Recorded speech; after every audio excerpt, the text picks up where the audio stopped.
Hello everyone, my name is Holly and welcome back to another monthly book releases video. Thank you so much for being here. I do these every single month. I highlight a bunch of books coming out very soon to pile on your already large TBR.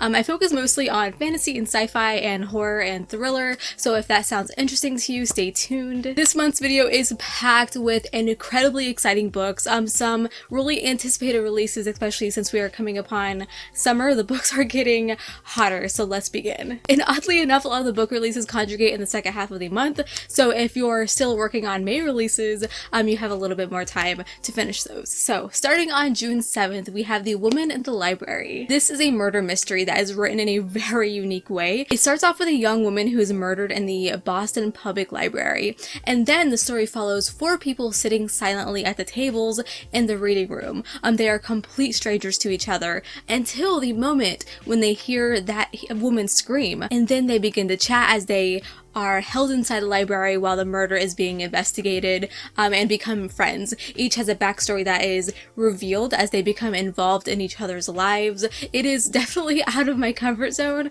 but I really wanted to mention it because I think it sounds really interesting. And plus, it's like a book about books basically, and a mystery that like keeps your brain moving. Okay, jumping a few days, on June 14th, we have Grief of Stones. If you're a big fan of the modern classic The Goblin Emperor, then you are probably excited for this third book, which returns to the world. It's a direct sequel to The Witness for the Dead, which was considered a standalone, so it's funny to see a new series being made out of it, and it continues to follow Thora, who is able to talk to the dead, getting to the bottom of what happened to them. This is a fantasy mystery mix, so if that's what you're in the mood for, it kind of has that like investigation quality to it. It kind of reminds me of the video game Murder Soul Suspect a bit.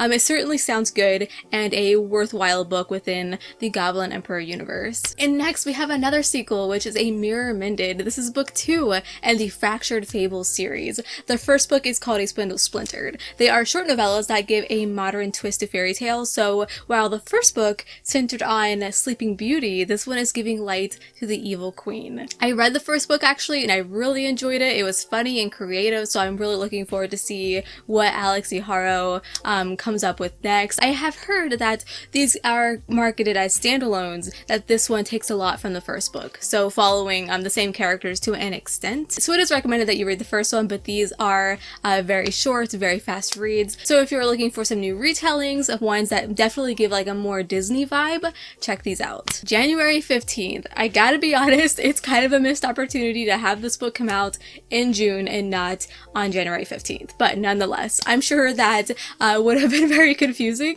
This one sounds very good if you want a realistic mind bender, or you're into like speculative fiction. This is a near future novella, so another shorter one, and it follows four women in very different financial circumstances and throughout one entire day. And it's the day where universal basic income payments are dispersed. It really sounds like it's going to show different like layers of social issues and how the money affects each individual person, exploring how different people handle like a lump sum payment from the government, whether they use it for their family or for themselves. It sounds like a book that will make you think. Go Hunt Me. This one is 100% for Dracula lovers. It's a YA paranormal thriller taking place within a gothic castle which is surrounded by a creepy forest, so the atmosphere is already set up nicely. It's following film students who get the chance of a lifetime to make a movie at Dracula's castle in Romania, where clearly nothing goes as expected. They are suddenly stranded at the castle and realize they are not alone.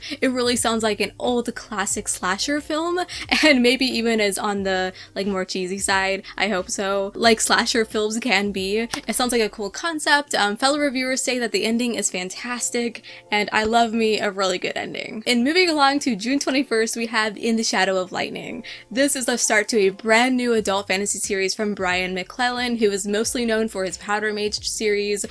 He has definitely extended his creativity to another great great sounding magic system that revolves around glass, which is imbued with sorcery. It kind of reminds me of the Black Prism, where the magic system involved light. It sounds really cool. A lot of people are excited about this one, including myself. We are following Demir in this one, who was once viewed as a hero, but now a disgraced general. His mother suddenly passes away, and it brings him out of the countryside back to the center of the empire to find out what exactly happened. So it kind of has a murder mystery element to it as well. This feels very reminiscent of a more classic fantasy, and that entices me a lot.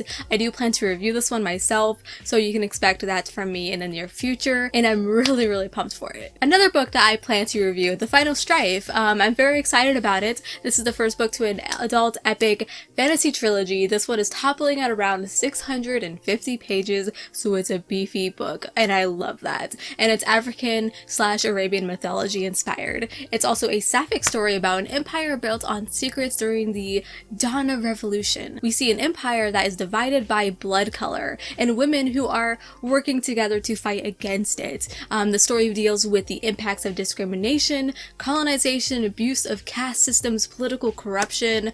Sounds all too realistic. It sounds dark and complex. Also, our main character is dealing with addiction, which sounds like a really interesting element. This one is definitely going to make its waves through the book community, and I'm excited to see where it goes. The Ballad of Perilous Graves. So I'm currently reading this one, as it's one of my most anticipated releases of the year. I could not wait to start it, and I think you guys should definitely add it to your TBR list.